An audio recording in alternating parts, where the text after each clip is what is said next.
it is a big question yotasobola kubuusa maki twavudde ddi mu kuba nti tuwagira alien skin oli nakola ennyimba nga nnya mu wiiki egyo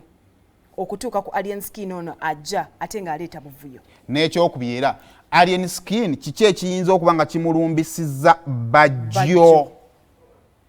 kakati nze endowooza zange ziri bbiri waliwo abali ku social media mugamba diversion is me it's not a diversion if it involves life nedda no teba diversion it's all about diversion but not in a sense engeri abantu gye bagitwalamu it's not a political diversion kunze kubanga babali yasobodde okujja n'alumba oli wamanyi nti wuwe nga nalaba nga bali codinga naye neyeesitukira teyabadde ensobi kati nze kunze ate kisobola okusatisfyinga kye tubadde tuwakanye ekyomwaluwa kubanga bajjo is a known enemy of alien. Yes. When we get on a table tusobola okusympathizinga n'alien nti naye ne bajja yake omusajja abadde amukumanya kalina kyeyamukoze eki kyeyamukoze naye ekya incident ye mwaluwa ey'obukyafu ey'obubi tuyinza obutafuna agidifendinga buki ate kakati ekibuuzo alien kikyabala mu kino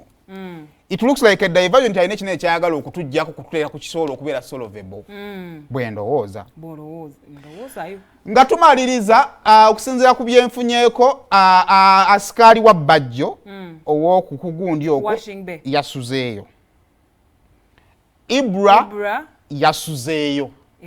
emakindi so babirinda kubiddamu bajja ngambye alina vidiyo gye bali mu kujja ku kamera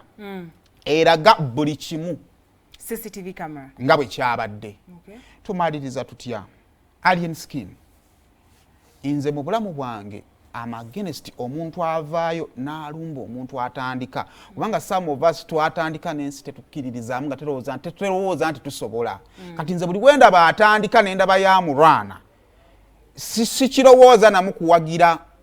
gwe balwana ng'atandika but alien ensi etambulira mu kusigala ng'ogattako si kutoolako ebyo by'ozimbye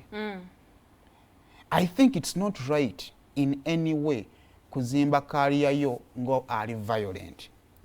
oba ontegeera it's not right in any way osobola obikola n'obiyitako Ibra yasuzeeyo gwe wasuze wakanga okola ki but if we lose a life Simon ebyo nga bikyali awo divorce ali ku standby agenda tubulira embeera nga bweri emakindye wali buli kimu nga bwe kyabadde divorce